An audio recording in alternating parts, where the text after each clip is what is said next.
In the summer of 1998, we watched this hummingbird several times a day coming to our hummingbird feeder. We were sitting on the deck of our cabin up north watching it.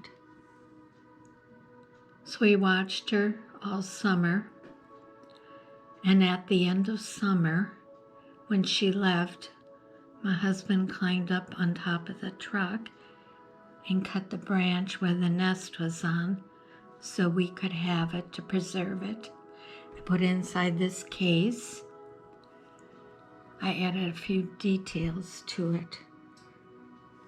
But that's something you don't often get to see up close, is a real hummingbird's nest. It's so very tiny. It's made of like scales from a tree, spider webs. Very, very delicate. So here it is, preserved inside this box for several years now.